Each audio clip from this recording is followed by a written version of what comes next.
નમસ્કાર મિત્રો, દેશ અને દુનિયાના સુપરફાસ્ટ સમાચારમાં તમારું સ્વાગત છે। વાત છે જૂનાગઢની। જૂનાગઢમાં દિવાળીની રાત્રે ફટાકડા ફોડવાની બાબતે થયેલી મારામારીમાં 28 વર્ષીય દિવ્યેશ ચુડાસમાનું મૃત્યુ થયું છે। મધુરમ વિસ્તાર નજીક અમૂલ એપાર્ટમેન્ટમાં રહેતા રાજુ હુણ અને રામભાઈ બારડ અને કેવલ જોશી અને જયશ્રીબેન બારડ વચ્ચે ઝઘડો થયો હતો। ઉશ્કેરાયેલા આરોપીએ દિવ્યેશ પર લાકડી, પાઇપ અને અન્ય જીવલેણ હથિયારોથી હુમલો કર્યો। પોલીસે મહિલા સહિત 3 શકમંદોની ધરપકડ કરી લીધી છે। મિત્રો, અન્ય મહત્વના સમાચારની વાત કરીએ તો અફઘાનિસ્તાન સાથે પંગો પાકિસ્તાનને મોંઘો પડી ગયો છે।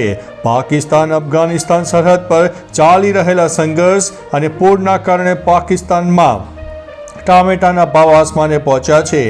અફઘાનિસ્તાનથી ટામેટાની નિકાસ સંપૂર્ણપણે બંધ થતાં લાહોર, કરાચી અને પેશાવર જેવા શહેરોમાં ટામેટાનો ભાવ 700 રૂપિયા પાકિસ્તાની રૂપિયા કિલોએ પહોંચી ગયો છે, જે ચિકન કરતાં પણ મોંઘો છે।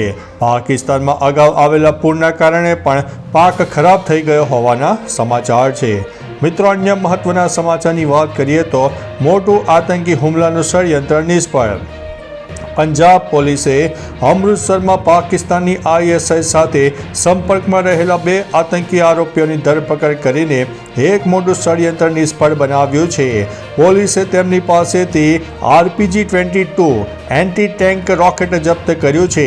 DGP ગૌરવ યાદવના જણાવ્યા અનુસાર આરોપીઓ મહેકદીપસિંહ અને આદિત્ય ISI ઓપરેટર અને એક જેલમાં બંધ શખ્સના સંપર્કમાં હતા। પોલીસે હવે આ આખા નેટવર્કની તપાસ શરૂ કરી છે। મિત્રો, અન્ય મહત્વના સમાચારની વાત કરીએ તો મનરેગાના કરાર આધારિત કર્મચારીઓની દિવાળી બગડી।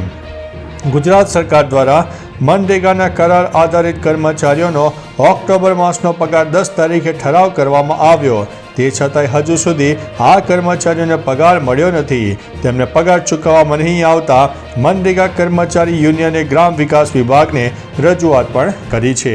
મિત્રો, અન્ય મહત્વના સમાચારની વાત કરીએ તો કચ્છમાં સમયસર આવી ગયા પરદેશી મહેમાનો। કચ્છમાં સારા વરસાદને કારણે એશિયાના સૌથી મોટા બન્ની ગાછિયા મેદાનો ફરીથી જીવંત બન્યા છે। બન્નીના મીઠા પાણીના વેટલેન્ડ્સ, જેમાં કર, છછ, ઠાઠ અને ધાધ ભરાતા શિયાળા માટે યાયાવર પક્ષીઓનું આગમન શરૂ થઈ ગયું છે। યુરોપ અને મોંગોલિયાથી આફ્રિકા જતા માર્ગ પર સ્પોટેડ રૂકોહાઉસ, જેકોબિન કુકો અને યુરોપિયન રોલર જેવા પક્ષીઓએ કચ્છમાં રોકાણ કરવાનું શરૂ કર્યું છે। મિત્રો, અન્ય મહત્વના સમાચારની વાત કરીએ તો PM કિસાન યોજના ક્યારે જમા થશે 21મો હપ્તો। દેશભરના ખેડૂતો PM કિસાન યોજનાના 21મા હપ્તા સુધી તે રિલીઝ થયો નથી। હવે લાભ પાંચમથી લઈને છઠ્ઠ સુધી એટલે કે નવેમ્બરના પ્રથમ અઠવાડિયા સુધી જમા થવાની આશા વ્યક્ત કરવામાં આવી છે। પૂરગ્રસ્ત રાજ્યોમાં હપ્તો જાહેર થયો છે। બિહાર ચૂંટણી જે 6 થી 11 નવેમ્બર યોજાશે એ પહેલાં રિલીઝ થવાની અટકળોએ જોર પકડ્યું છે। eKYC અને બેંક ડિટેલ અપડેટ ફરજિયાત છે અને સ્ટેટસ માટે તમે pmkisan.gov.in ઉપર તપાસ કરી શકો છો। મિત્રો, અન્ય મહત્વના સમાચારની વાત કરીએ તો લગ્નની લાલચે પરિણીતાને ફસાવી અને શારીરિક શોષણ કર્યું। સુરતના સરથાણા પોલીસ સ્ટેશનમાં લાલજી ઉર્ફે અજય કાનાણી વિરુદ્ધ દુષ્કર્મ અને છેતરપિંડીનો ગુનો નોંધવામાં આવ્યો છે। આરોપીએ સોશિયલ મીડિયા દ્વારા પરિણીત મહિલા સાથે મિત્રતા કેળવી, ખોટું કહીને કે તેની પત્ની બીમાર છે અને મૃત્યુ પામશે ત્યારે લગ્ન કરશે તેવી લાલચ આપી હતી। આ વિશ્વાસે મહિલાનું શારીરિક શોષણ કરવામાં આવ્યું અને તેને તરછોડી દીધી। પોલીસે આરોપીઓની ધરપકડ કરી છે અને કાયદેસરની કાર્યવાહી હાથ ધરી છે। મિત્રો, અન્ય મહત્વના સમાચારની વાત કરીએ તો હવામાન વિભાગે વરસાદની ચેતવણી આપી છે। આગામી 7 દિવસ ગુજરાતમાં વરસાદી સંકટ યથાવત રહેશે। દક્ષિણ ગુજરાતમાં છેલ્લા સપ્તાહથી વરસાદી મુશ્કેલીઓ ચાલુ છે, જ્યારે મધ્ય ગુજરાત અને સૌરાષ્ટ્રમાં પણ વરસાદ વરસી શકે છે। આગાહી મુજબ 11થી વધુ જિલ્લામાં માવઠાનો કહેર જોવા મળી શકે છે।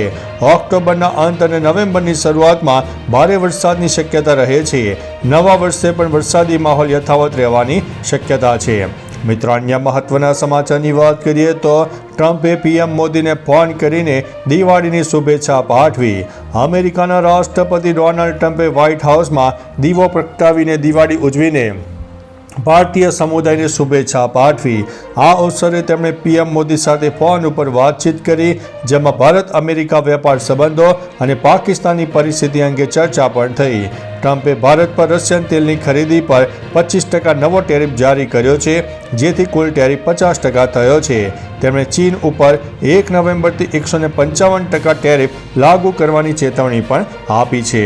મિત્રો, અન્ય મહત્વના સમાચારની વાત કરીએ તો મધ્યરાત્રિએ ભારત સહિત 3 દેશોમાં 6.1ની તીવ્રતાનો ભૂકંપ આવ્યો છે.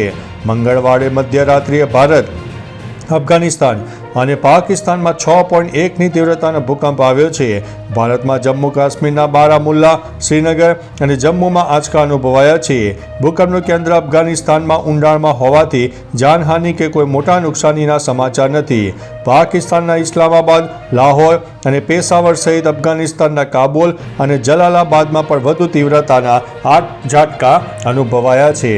મિત્રો, અન્ય મહત્વના સમાચારની વાત કરીએ તો નવા વર્ષે અંબાજી મંદિરે ભક્તોનું ઘોડાપૂર તૂટી પડ્યો.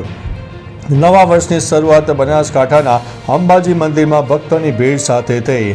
વહેલી સવારથી જ હજારો ભક્તો માતાજીના દર્શન માટે ઉમટી પડ્યા હતા. મંદિર પરિસર જય અંબેના નાદથી ગુંજી ઉઠ્યું છે. મંગળા આરતીમાં મોટી સંખ્યામાં ભક્તોએ હાજરી આપી અને નવા વર્ષની શરૂઆત માતાજીના આશીર્વાદથી કરી. અંબાજી મંદિરમાં ભક્તોએ દર્શન કરીને ધન્યતા અનુભવી છે. નવા વર્ષના પાવન અવસરે મંદિર પરિસરમાં ભક્તિ અને ઉત્સાહનો માહોલ જોવા મળ્યો છે. મિત્રો, અન્ય મહત્વના સમાચારની વાત કરીએ તો પીએમ મોદીએ ટ્રમ્પને થેન્ક યુ કહ્યું. પીએમ મોદીએ અમેરિકી રાષ્ટ્રપતિ ડોનાલ્ડ ટ્રમ્પનો દિવાળીની શુભેચ્છા બદલ આભાર માન્યો છે. સોશિયલ મીડિયા પર મોદીએ લખ્યું છે કે પ્રકાશના આ તહેવારે ભારત અને અમેરિકા જેવી બે મહાન લોકશાહીઓ વિશ્વને આશાનો પ્રકાશ આપતી રહે અને આતંકવાદ સામે એકતા સાધે. વ્હાઇટ હાઉસ દ્વારા જારી નિવેદનમાં ટ્રમ્પે દિવાળી ઉજવતા તમામ લોકોને શુભેચ્છા પાઠવી અને કહ્યું કે આ તહેવાર અંધકાર પર પ્રકાશના વિજયનું પ્રતીક છે. મિત્રો, અન્ય મહત્વના સમાચારની વાત કરીએ તો મહેસાણાના ગઢામણમાં જૂથ અથડામણ. મહેસાણા જિલ્લાના ખેરાલુ તાલુકાના ગઢામણ ગામમાં મંગળવારે 2 જૂથ વચ્ચે અથડામણ થઈ. અલગ અલગ સમાજના લોકો વચ્ચે થયેલી આ અથડામણમાં 2થી વધુ લોકો ઈજાગ્રસ્ત થયા છે. ઘટનાની જાણ થતાં જ ખેરાલુ પોલીસે તાત્કાલિક ઘટના સ્થળે પહોંચી ગઈ હતી અને પરિસ્થિતિ કાબૂમાં લીધી હતી. હાલ ગામમાં તણાવપૂર્ણ શાંતિ છે અને પોલીસ દ્વારા ચુસ્ત પોલીસ બંદોબસ્ત ગોઠવી દેવામાં આવ્યો છે. ઈજાગ્રસ્તોને સારવાર માટે હોસ્પિટલમાં ખસેડવામાં આવ્યા છે. તો ચાલો મિત્રો, ફરીથી દેશ અને દુનિયાના સુપરફાસ્ટ સમાચાર લઈને મળતા રહીશો. ત્યાં સુધી અમને રજા આપશો. નમસ્તે.